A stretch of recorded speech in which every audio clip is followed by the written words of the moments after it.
multiplayer shooters.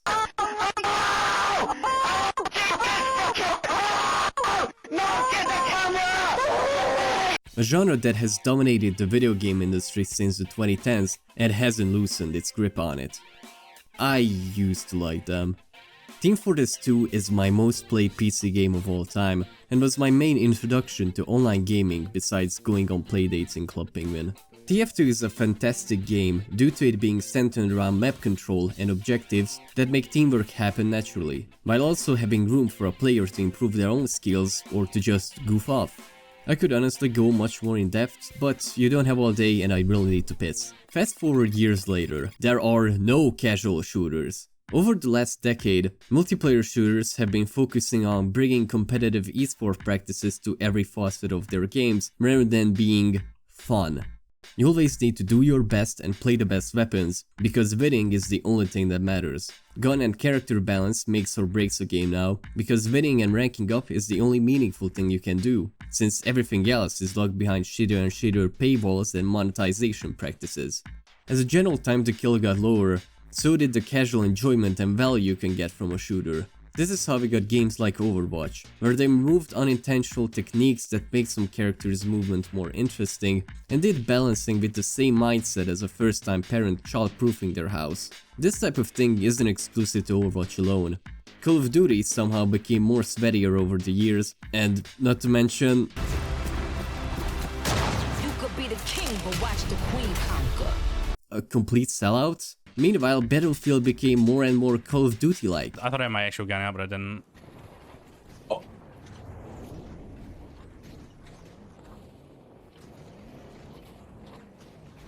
As in its shit. The world is so desperate for a good multiplayer shooter that there are people still playing Valorant. For every kill you get, I'll give you an ooh. Alright, bet. Oh my god, I'm so nervous. Oh, whoop. Oh, whoop. Not that there aren't any exceptions, of course, but since Titanfall 2 and BattleBit, there hasn't been a single game in this genre that hooked me for over a week. Then came the finals. Made by a studio funded by ex-DICE developers and published by Nexon? Were they again? Oh yeah, MapleStory, I know that. That's a little... Oh no! The Finals is a team-based class shooter set in a violent virtual reality game show, focused on fully destructible environments, hectic battles, and a free-to-play monetization system that isn't trying to suck your wallet and your college fund dry. It is IMO, the best multiplayer shooter that has been released this decade. Oké, gyertek! Oké, ne gyertek! It's easily worth your time, the small price of... The Finals is a throwback to an era where a game being fun, functioning and polished was the norm, and when publishers had a special ingredient called fucking standards. It's an incredible game that has hooked me in the last couple months thanks to its team-oriented and varied gameplay and just how capital F fun it is. Gyere ide! Lesültetik. Bassz. Megint eltűnt az épület. Még mennek át az építkezésre.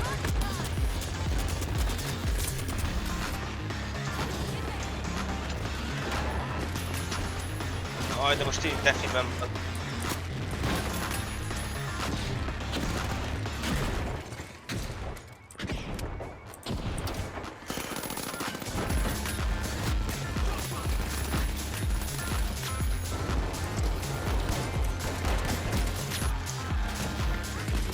Vannak kettő lovos van rajta. De! Jó, akkor fölkaplak téged. Ja, de... Szopadsz? Tedd oda föl. Erre lerobbantsam? Hagyja, mindegy. Lerobbantalak. Ó, oh, felrepült! Valaki... Még feljebb lett! The Finals is a mix of things easily recognizable from other FPS titles, most notably from earlier DICE games, and the destruction and physics sandbox that I have never seen at this scale in any other shooter. The game takes place in a dystopian future where people spend more time in VR than in real life. This means that most people's private life is controlled and owned by giant corporations who also run the finals. A hyper-violent game show set in the virtual landscapes of the world's richest cities. It's a neat setting, used well both aesthetically and gameplay-wise. Stuff can be weird and unrealistic because it's a simulated game show, and the levels can be a lot more than one-to-one recreations of actual places. Which brings us to the visuals and the sound design. And holy shit.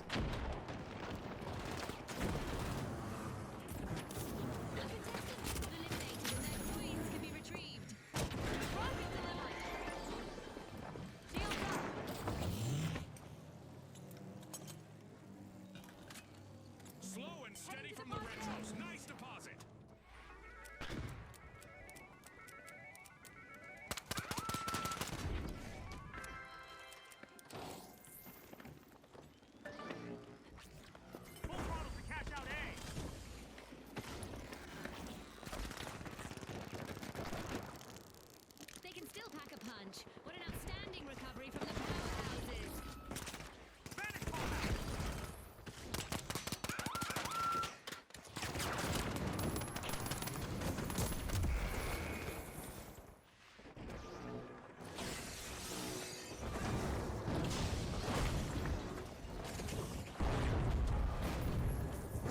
We've just witnessed the first elimination of this match. A small touch that adds to the theme of game shows celebrating greed are all of the uses of slot machine-like sound effects for that sweet dopamine hit.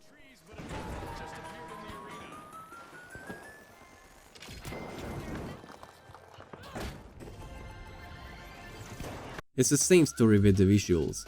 Levels are recreations of real-life places, with pockets of brutalist futurism popping out.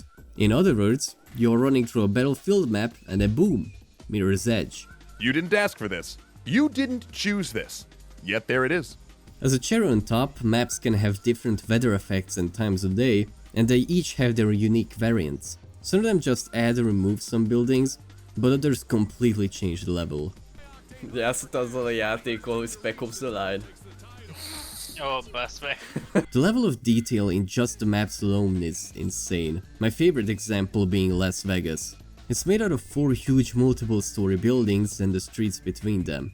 Then you realize that they are designed like real-life casinos and that all 4 of them have their unique building styles and facilities. And on top of all that, every single part of them is destructible. This level of detail isn't just in the maps. Small objects have visible finger smudges. Weapons inject physical casings. When you spawn in or when you're equipping things in your inventory, they have these lines to give the feeling of a futuristic simulation. And as someone dies, instead of them just becoming a corpse, they turn into a flood of coins that follows the momentum and shape of them as they were dying. The giant ring of audience will chant and cheer the players on, and you can even hear their own commentators and translators. The main course is still the gameplay, and ooh boy, we are eating good tonight! Oh! Le akartam dobni egy aknát, azt kilőtték a kezemből. The finals is based around teams of 3 players who can pick between 3 classes, duking it out on a fully destructible map to get the most cash and win. The Heavy is all about destruction, distraction and covering his teammates. They have some of the most damaging weapons in the game, but they need sustained fire or close range to be effective. Heavy players are either the most supportive and selfless teammates, or living killdozers. Így, telibe a pofámba kaptam a tüzet. Na most kitakarom. Jó, töltöm a rakétát. Töltsed. Meghatsz! Imádoztuk életet! Dobok nektek egy pajzsot! Kösz, az jó volt. A hosszú távú Heavy. Bent van a kapunál. The Light is the opposite of this. Their kit is all about movement, evasion, and annoying the enemy team as much as humanly possible. I think the best comparison to Light would be the Spy from TF2. Both classes have insane skill ceilings and damage potential, but they will completely shit the bed in a fair fight, so they must use their tools to make it an unfair one.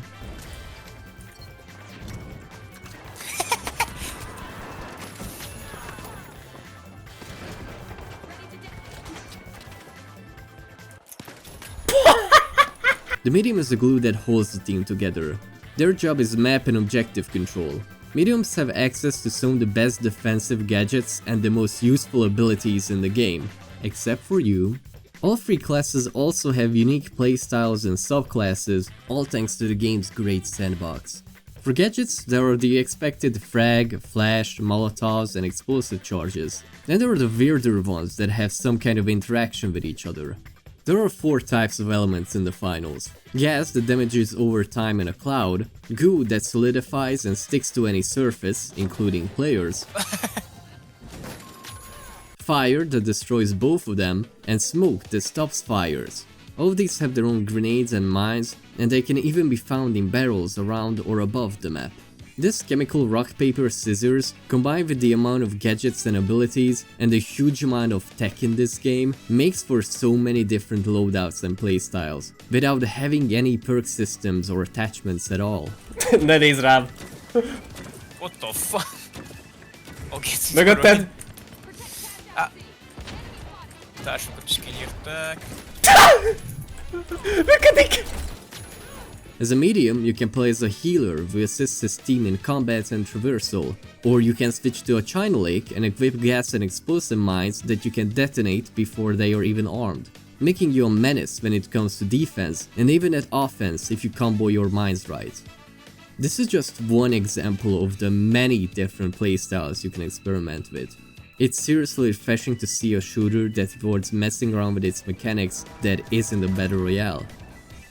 Jó, létszerek, csak álljunk be alá. Jó, gyertek! Ahol én vagyok. Rám nem jön. Állok. The finals currently has 2 game modes. There's Banquet, which is Bounty Hunt from Titanfall 2. It's the closest thing to a deathmatch while having objectives that promote destruction. But the main mode that the game is built around is Quick Cache and Tournament. As fresh and unique Quick Cache is, it can be boiled down to caveman sounds. 3 teams of 3 players fight to open box, grab box, put box in other box, defend or steal money. Thank you for watching this episode of Game Maker's Toolkit, and thank you for my 800,000 Patreon members. Next episode I will talk about how 1-1 is an invisible tutorial. At the beginning of a round, a cash box is placed that needs to be opened and then taken to one of 2 stations to start cashing the money out of it for your team. This takes 2 minutes, and during this enemies can come and steal the cash out. Be the first one to get 2 of these and win. It's a simple mode made for dynamic battles and gives reasons for using destruction as a tool, since the cash box and the cash house station itself is a physical object that can fall and be knocked around. This makes for moments where the best course of action is to destroy the floor under the station, to make it fall to your feet, or to interrupt someone else stealing it. The finals is full of plays and moments like this. The map destruction is so detailed that it's not just a gimmick, but a prominent mechanic. Megvan.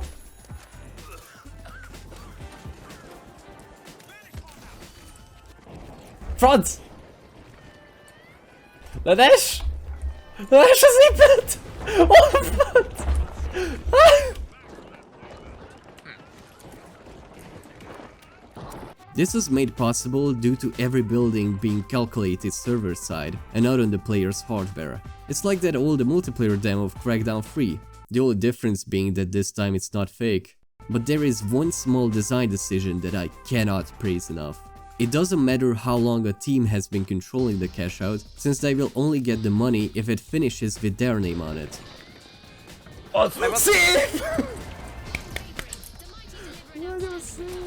This design right here makes this mode go from King of the Hill with a box to some of the most tense situations I had in a shooter in recent memory. Á, a gáz, meg fog ölni. Vagy nem?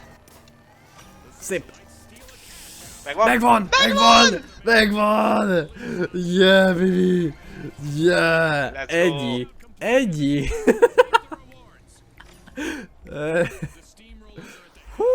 It's like if Counter-Strike had last-second bomb defuses happening almost every game. Tournament mode is an expanded version of Quick Cache that plays like an actual online tournament with 16 teams in brackets. The key difference being that there are 4 teams in a match with 2 cash boxes, and the 2 teams with the lowest amount of cash get eliminated. This goes on until the final match is played between 2 teams. It's a great competitive mode that never gets boring, thanks to Embark not removing a small but important part of this game, the random events. Around the second half of a match in every game mode, a random event can happen that lasts for a couple minutes. These add some well-needed chaos and unpredictability, since you can never expect when or which one will happen. They're influential enough that they need to be taken into consideration when they happen, but not so much as to become intrusive. I never felt that there was a match that I won or lost because a specific event happened. That all being said, I still have issues with the game. Most notably, this being a live service. This phrase is sadly getting more and more accepted, mostly by younger people in the gaming sphere. I still stand that the live service model is only beneficial to the company owning it and not to the developers, and definitely not to the players. I love this game as it currently is, but this can change at any moment and there is nothing I can do about it. There is a non-zero chance that in the future, the finals will become an anime gacha slot machine battle royale set in the Prohibition era. At any moment, everything I like about this game can be removed and changed. Another big issue I have, and is something that developers and publisher haven't commented on, is the FOMO and removal of already existing content. It's a nice gesture to give some of the best looking cosmetics in the battle pass for free, but that still doesn't change the fact that as of right now, there are no announcements if there is going to be a way to get these again in the future. As much of a total trash fire Halo Infinite is, the only thing Free for Free did well was giving the players the ability to own their battle passes by letting them buy and unlock stuff from old ones at any moment.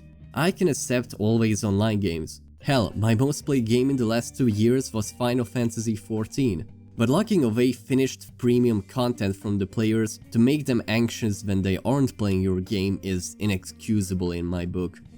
I was actually surprised that the finals currently has a monetization system that isn't disgustingly greedy and not pay to win. There are 3 ways to progress. Leveling up your account and your battle pass will give you cosmetics tied to each level. The only way to unlock new gadgets, weapons and abilities is by buying them with VRs, a currency that you can only earn by playing matches. There are also skins and other customization stuff for each of these that you can only get by using and just playing well with them. To help with all of these, there are weekly and daily challenges that can speed up the process. It's good to have the gameplay unlockables free for all players and not making it a grindfest. This is also one of the first games that I've seen where premium currency isn't sold in annoyingly odd increments. You don't have to do any kind of mental calculus to know if buying that red dot site will fit into your budget. Want the battle pass? Then it's gonna be $10. Coupled with the fact that if you bought and finished the battle pass, you get your spent multi-bucks back, it's one of the first live service games that I wouldn't call greedy. Also, what is with these faces? The male heads look alright, but the women ones are just... I think they were going for a more androgynous look with these, but they just look kinda ugly to me. I'm a tomboy supremacist all the way, but these faces just aren't making me want to play as them. Instead, I just want to cover them up. Certainly a unique way to sell masks. Not to mention that the characters and clothes used in almost all of the promotional materials, including red hairstyles like that on the main cover, just aren't in the game at all. Hey, it's me from the future. As I was making this video, the finals just got its first major update as Season 2, and here are my issues that I wanted to mention in this video. And now here are the ones that were fixed. I wasn't expecting Season 2 to be such a big update, but Embark really came on swinging. Swinging?